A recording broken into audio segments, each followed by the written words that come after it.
ഓണത്തിനും കല്യാണത്തിനൊക്കെ ബ്ലൗസ് എടുക്കാൻ പോകുന്ന മൈ ബ്യൂട്ടിഫുൾ സ്കിന്നി ഗേൾസ്, ഇനി ഞാൻ പറയാൻ പോകുന്ന പോയിന്റ്സ് നിങ്ങൾ സേവ് ആക്കി വെച്ചോ. നിങ്ങളുടെ ലുക്ക് വേറെ ലെവലാക്കാം. ഹായ് മൈ ബ്യൂട്ടിഫുൾസ്, നിങ്ങൾ ഇനി സാരി, ധാവണി, അതുമല്ല നിങ്ങൾ സ്കേർട്ട് ആൻഡ് ബ്ലൗസ് ആണ് ചൂസ് ചെയ്യുന്നുണ്ടെങ്കിൽ ഇനി ഞാൻ പറയാൻ പോകുന്ന ടിപ്സ് നിങ്ങളുടെ സ്കിന്നി ലുക്ക് മാറ്റി ബ്യൂട്ടിഫുൾ ലുക്ക് ആക്കാനായിട്ട് ഹെൽപ്പ് ചെയ്യുന്നതായിരിക്കും. ഫസ്റ്റ് ഓഫ് ഓൾ ഈ വീഡിയോ ഞാൻ ഡെഡിക്കേറ്റ് ചെയ്യുന്നത് കംപ്ലീറ്റ്ലി ഈ കമന്റ് ഇട്ട ബ്യൂട്ടിഫുൾ ഗേളിന് വേണ്ടിയിട്ടാണ്. മാത്രമല്ല നിങ്ങളുടെ സ്കിന്നി ബ്യൂട്ടിഫുൾ ഫ്രണ്ട്സിനും കൂടെ ഈ വീഡിയോ ഒന്ന് ഷെയർ ചെയ്ത് കൊടുത്തോ. നിങ്ങളും ഈ വീഡിയോ സേവ് ചെയ്ത് വെച്ചാൽ നിങ്ങൾക്കും ട്രൈ ചെയ്യുന്നു. ഫസ്റ്റ് ഓഫ് ഓൾ നിങ്ങൾ ബ്ലൗസിന്റെ മെറ്റീരിയൽ സെലക്ട് ചെയ്യുമ്പോൾ മാക്സിമം നിങ്ങൾ ടസർ സിൽക്ക്, ഓർഗൻസ, വെൽവെറ്റ്, അതേപോലെ ബ്രൊക്കേഡ് മെറ്റീരിയൽസ് ഒക്കെ ചൂസ് ചെയ്യാൻ ശ്രദ്ധിക്കുക.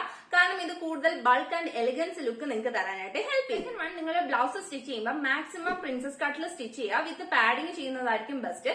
ഇത് നിങ്ങൾക്ക് ബസ്റ്റ് ഏരിയ ഡിഫൈൻ ചെയ്യാനായിട്ടും അതേപോലെ നിങ്ങൾക്ക് കൂടുതൽ ഷേപ്പ് കിട്ടാനും ഹെൽപ്പ് ചെയ്യും. മാത്രമല്ല നിങ്ങളുടെ ബ്ലൗസ് സ്റ്റിച്ച് ചെയ്യുമ്പോൾ അതിന്റെ കൂടെ എംബ്രോയിഡറി വർക്ക് അല്ലെങ്കിൽ പേൾ വർക്ക്, അതേപോലെ മിറർ വർക്ക് ഒക്കെ ചെയ്യുന്നത് നിങ്ങളുടെ അപ്പർ ബോഡിക്ക് കൂടുതൽ ഫുള്ളർ ലുക്ക് കിട്ടാൻ ഹെൽപ്പ് ചെയ്യുന്നതായിരിക്കും. ഇനി സ്ലീവ്സിന്റെ കാര്യം നിങ്ങൾ ശ്രദ്ധിക്കേണ്ടത് മാക്സിമം 3/4 അല്ലെങ്കിൽ എൽബോ ലെങ്ത് വരെ വെക്കുക. മാത്രമല്ല കൂടുതലും പഫ് സ്ലീവ്സ് ചൂസ് ചെയ്യുന്നതായിരിക്കും നിങ്ങൾക്ക് ബെറ്റർ. അല്ലെങ്കിൽ നിങ്ങൾക്ക് ഈ കാണുമ്പോഴത്തെ റഫിൾ സ്ലീവ്സ് ചൂസ് ചെയ്യാവുന്നതാണ്. ഇത് നിങ്ങളുടെ ഫുൾ അപ്പർ ബോഡിക്ക് ഒരു കിഡിലൻ ഫിനിഷിംഗ് തരാൻ ഹെൽപ്പ് ചെയ്യുന്നതായിരിക്കും. മാത്രമല്ല നിങ്ങളുടെ ഷോൾഡേഴ്സിനും ആംസിനും കൂടുതൽ വോളിയം തോന്നിക്കാൻ ഹെൽപ്പ് ചെയ്യും. നിങ്ങൾ ചൂസ് ചെയ്യുന്നത് ഹൈനെക്ക് ആണെന്നുണ്ടെങ്കിൽ മാക്സിമം അവിടെ എംബ്രോയിഡറി വർക്ക് കൊടുക്കാനായിട്ട് ശ്രദ്ധിക്കുക. നിങ്ങളുടെ കോളർ ബോൺ കവർ ചെയ്യാനായിട്ട് ഇത് ഹെൽപ്പ് ചെയ്യുന്നത്. കൂടുതൽ സ്റ്റൈലിംഗ് ടിപ്സിന് ഇപ്പൊ തന്നെ ഫോളോ ചെയ്തോ. ബൈ.